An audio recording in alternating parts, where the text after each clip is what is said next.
সুপ্রিয় ছাত্রছাত্রী, West Bengal State university national education policy major fourth semester Bengali DS5 প্রশ্নপত্র 2025 সালে বাংলা মেজরের DS5-এর নিয়ে আজকে আমরা আলোচনা করে দেব।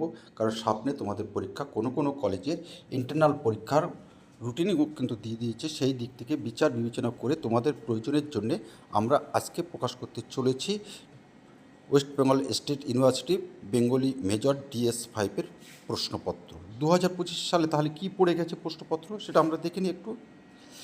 একক 1, গীতিকাব্যের সংজ্ঞা বৈশিষ্ট্য উল্লেখ করে বাংলা গীতিকবিতার ধারায় একটি সার্থক সনেটের পরিচয় দাও। অথবা ট্র্যাজেডি বলতে কী বোঝো? ট্র্যাজেডির সরঙ্গ উপাদানগুলির সংক্ষিপ্ত পরিচয় দিয়ে পাঠককে ট্র্যাজেডি কীভাবে প্রভাবিত করে তা আলোচনা করে দেখাও। একক 2, ভ্রমণ সাহিত্যের বৈশিষ্ট্যগুলি লেখো। বাংলা সাহিত্যের একটি সার্থক ভ্রমণ সাহিত্যের পরিচয় দিয়ে বাংলা সাহিত্য ধারা তার গুরুত্ব আলোচনা করো। অথবা ছোট গল্পের বৈশিষ্ট্যগুলি উল্লেখ করে বাংলা ছোট গল্পের সার্থকতা বিচার করো। একক 3-এর প্রশ্ন আলোচনা করার আগে বলে দিই, আমরা ইতিমধ্যেই DS4 সাজেশান কিন্তু গতকাল প্রকাশ করে দিয়েছি। এবার ধীরে ধীরে সমস্ত সাজেশানগুলো আমরা প্রকাশ করব DS5, DS6, DS7, এবং তোমরা সেখান থেকে দেখে নিতে পারো। এবং তোমাদের যদি কোনো সমস্যা হয় তাহলে আমাদের সাথে বলতে পারো, কমেন্টস করে জানাবে কী সমস্যা আছে, আমরা তোমার পাশে থাকার চেষ্টা করব। আর সেই সাথে বলি, আমাদের এই এডুকেশন চ্যানেলটি একটু তোমার বন্ধুদের মধ্যে প্লিজ একটু শেয়ার করে দেবে এবং সাবস্ক্রিপশন করে আমাদের এই বৃহৎ পরিবারে, শিশু কবিতা সুন্দরবন বৃহৎ পরিবারে তোমরা থাকবে, এইটুকু আশা আমরা রাখি। একক 3, কাব্যের আত্মা ধ্বনি বলে যারা আরম্ভ করেছেন, কাব্যের আত্মা রস বলে তারা উপসংহার করেছেন। ধ্বনি থেকে রসধ্বনিতে উপনীত হওয়ার পর্যায়গুলি উদাহরণসহ দেখাও। অথবা অনৌচিত্য ছাড়া কাব্যের রসভঙ্গের আর কোনো কারণ নেই, কাব্য বিচারে ঔচিত্য বিষয়টির বিশদ পরিচয় দাও। একক 4 তোমাদের লিখতে হবে। সেই এককটা আসার আগে আমরা বলে দিই, আমাদের অনলাইন ক্লাসের কিন্তু ব্যবস্থা আছে অসংখ্য। ওয়েস্ট বেঙ্গল স্টেট ইউনিভার্সিটি এবং ক্যালকাটা ইউনিভার্সিটি অসংখ্য ছাত্রছাত্রী কিন্তু আমাদের অনলাইনে পাঠদান করছেন এবং তারা ইতিমধ্যে প্রথম, দ্বিতীয়, তৃতীয় সেমিস্টারে কিন্তু বাংলা মেজরের ক্ষেত্রে কিন্তু খুব অভাবনীয় একটি রেজাল্ট করেছে।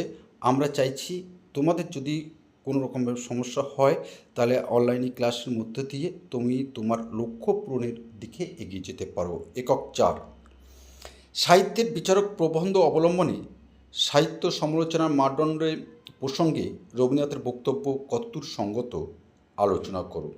অথবা ভাবকে নিজের করিয়া সকলের করা ইহাই সাহিত্য, ইহাই ললিত কলা। সাহিত্যের সামগ্রী প্রবন্ধ অনুসরণে উদ্ধৃতি ব্যাখ্যা করো। এবার আসবো আমরা দুদাগে কি আছে, নিম্নলিখিত যে কোনো দুটি প্রশ্নের উত্তর দাও, প্রতিটি প্রশ্নের শব্দ সংখ্যা অনধিক 150। দুদাগের ক, যে কোনো একটি বিষয়ে টিকা লেখো, গাথা কাব্য, মেলোড্রামা। খ, যে কোনো একটি বিষয়ে টিকা লেখো, রম্য রচনা, অনুগল্প। গ, সাধারণীকরণ বলতে কী বোঝো?